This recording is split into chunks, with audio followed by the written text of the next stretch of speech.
Hello everyone, welcome to our channel. आप सभी railway, SSC और बैंक के कैंडिडेट्स के लिए आज की वीडियो इंपॉर्टेंट है, क्योंकि एनआरए सीईटी के थ्रू जो आपका एग्जाम होना है उससे संबंधित एक बहुत ही बड़ी अपडेट है। आपका जो एग्जाम है वो कब से होना है, आज के इस वीडियो के थ्रू आप लोग जान सकोगे। आज की डेट में यानी कि 23 मई को यह नोटिस जो है इवनिंग में फिर से एक प्रोवाइड कराया गया है, तो उस नोटिस को आज के इस वीडियो में हम लोग देखने वाले हैं। साथ ही साथ सीईटी का जो आपका सिलेबस है वह भी आज के इस वीडियो के थ्रू आप लोग जान सकोगे, एग्जाम का पैटर्न समझ सकोगे। तो आप लोग वीडियो में बने रहना। कुछ बड़ी अपडेट है बैंकिंग के एस्पिरेंट्स के लिए भी, तो आप लोग वीडियो में बने रहना, क्योंकि बैंक पीओ को सीईटी से बाहर रखा गया है।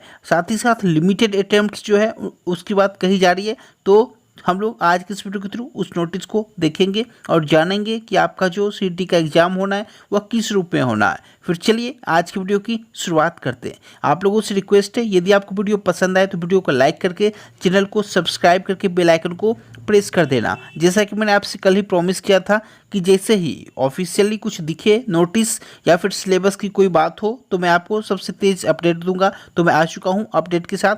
देखो, सबसे पहले आप लोग नोटिस यहाँ पे देख लो। आज की डेट में यानी कि 23 मई 2022 को यह जो नोटिस है यह प्रोवाइड कराया गया है। आप लोग यहाँ पे पढ़ सकते हो, recommendation of special committee on common eligibility test sub order C265। और यहाँ पे जो आपके लिए इम्पोर्टेंट है, देखो कुल मिलाकर जो अपडेट है इम्पोर्टेंट इस नोटिस में जो कही गई है बातें आप लोग ध्यान से समझना।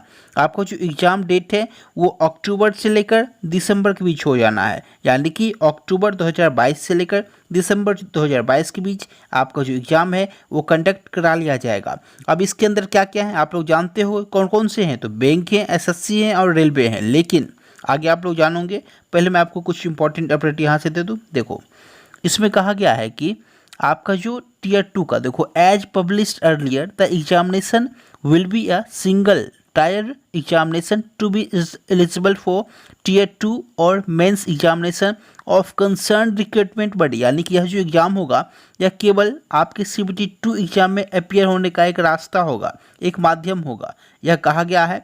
और उसके बाद बाकी के जो मेंस एग्जाम होंगे या फिर टीयर 2 के जो एग्जाम होंगे, जो भी एजेंसियां आपकी एग्जाम लेती है, यानी कि CGL का SSC के थ्रू आप लोग दोगे मेंस का पेपर, और बैंक में IBPS के थ्रू दोगे। लेकिन आप लोग आगे जब पढ़ोगे तो इसमें कहा गया है the committee recommends that the result of CET with candidates percentile and score card and rank. आपका जो रिजल्ट आएगा वो परसेंटाइल बेसिस पे स्कोर आपका शो होगा और आपका जो रैंक है वह भी आपको प्रोवाइड करा दिया जाएगा विद इन, यहाँ पे देखो विद इन 6 मंथ्स, यानी कि 6 महीने के भीतर भीतर आपका जो रिजल्ट है, स्कोर कार्ड है, परसेंटाइल है, वो आपको प्रोवाइड करा दिया जाएगा एग्जाम होने के 6 महीने के भीतर भीतर। उसके बाद आप लोग मेंस का पेपर दे सकते हो। उसके बाद देखो आप लोगों के लिए जो इम्पोर्टेंट है वो आप लोग पहले यहाँ पे नोटिस का कुछ जो हाईलाइटेड पॉइंट है पहले वो मैं आपको यहाँ पे दिखा दे रहा हूँ। सेकंड जो है आपका पैटर्न।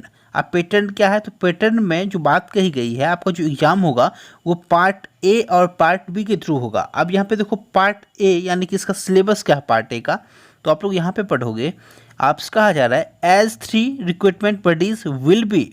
अब यहाँ पे कौन कौन सा? तो स्टाफ सिलेक्शन कमीशन यानी कि SSC, रेलवे रिक्रूटमेंट बोर्ड यानी कि RRB and IBPS। The test pattern will be consist of basic aptitude, यानी कि बेसिक एप्टीट्यूड आपसे मैथ्स का जो बेसिक है वो एग्जाम में पूछा जाएगा। यानी कि आप लोग मान सकते हो रेलवे का syllabus, basic aptitude, test of reasoning, verbal ability. उसके बाद आपसे कहा जा रहा है general science and general knowledge as part A of the paper. यानी कि पार्ट ए में जो आपसे पूछा जाएगा वो मैथ्स पूछा जाएगा, रीजनिंग पूछा जाएगा, जनरल साइंस पूछा जाएगा, साथ ही साथ जीके पूछा जाएगा आपसे पार्ट ए में। यानी कि इसमें इंग्लिश की बात नहीं कही गई है, यानी कि आपका जो इंग्लिश है वो CET के सिलेबस में फिलहाल नहीं है। अब आप लोग आगे यहाँ पे देखोगे जो इम्पोर्टेंट अपडेट है, आपसे कहा गया है जो यहाँ पे further part B of paper which will test candidate psychology and response to certain situation qualifying in nature yet mandatory for final appointment।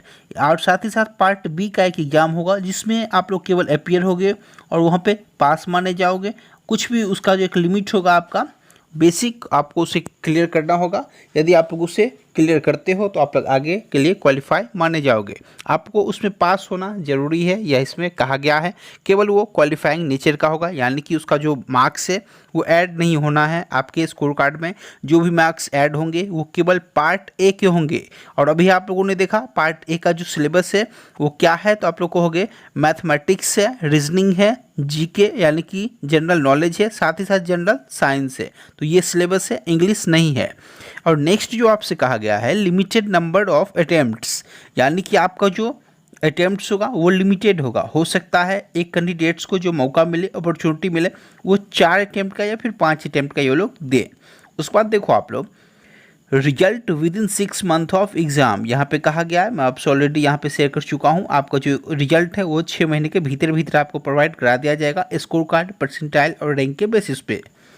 उसके बाद देखो group A and PO note under CET, यानी कि आपका जो ग्रुप ए का job है, इसमें ग्रुप ए की जॉब में आप लोग मान सकते हो, जैसे मान लो यूपीएससी तो है नहीं आपका, इसमें सीईटी के थ्रू यूपीएससी नहीं होना है। साथ ही साथ कुछ ऐसे पोस्ट होते हैं जो ग्रुप ए के पोस्ट है, यानी कि रेलवे में भी फिलहाल एक पोस्ट है जो ग्रुप ए का पोस्ट है। उसके बाद आप लोग देखोगे रेलवे के साथ ही साथ कुछ और भी पोस्ट हैं, जैसे कि आपका पीएससी का कोई एग्जाम हो गया। ये सभी जो पोस्ट होते हैं ना वो सीईटी के बाहर उन्हें रखा गया है। लेकिन सबसे बड़ी जो अपडेट है आप लोग यहाँ पे ध्यान से समझना, यहाँ पे देखो all gazetted post of government of India and post of probationary officers in public sector bank will have separate admission test as conducted by individual recruitment bodies, यानी कि जो भी बॉडीज़ हैं जो कि आपका एग्ज़ाम कंडक्ट कराती है बैंक पीओ का, वही बॉडीज़ आपका एग्ज़ाम कंडक्ट अब भी कराएगी। और जितने भी ग्रेजुएटेड पोस्ट हैं उन सभी पोस्ट का जो एग्ज़ाम है वो जो भी एजेंसियां कराती है वही कराएगी। लेकिन जितने भी ग्रुप बी के पोस्ट हैं और ग्रुप सी के पोस्ट हैं वो सभी जो एग्ज़ाम्स आपके कंडक्ट कराए जाएंगे वो जो है सीईटी के थ्रू कंडक्ट कराए जाएंगे, सिवाय बैंक पीओ को छोड़कर, क्योंकि बैंक पीओ भी आपका ग्रुप बी का पोस्ट है लेकिन उसे इस बार सीईटी से बाहर रखा गया। तो ये इंपॉर्टेंट अपडेट थी आप लोगों के लिए। जितने भी महत्वपूर्ण बिंदु थे मैंने यहाँ पे कवर कराया आप लोगों को। तो यदि आपको वीडियो पसंद आया होगा तो हो सकता है वीडियो को हो सके तो शेयर करना। चलिए आज की इस वीडियो में यहीं तक। जैसे कोई इंपॉर्टेंट इन्फॉर्मेशन दिखे मैं आपसे सबसे फास्ट शेयर करूंगा, तो आप लोग चैनल को सब्सक्राइब करके बेल आइकन को प्रेस कर देना। चलिए आज की इस वीडियो में यहीं तक। Thank you so much.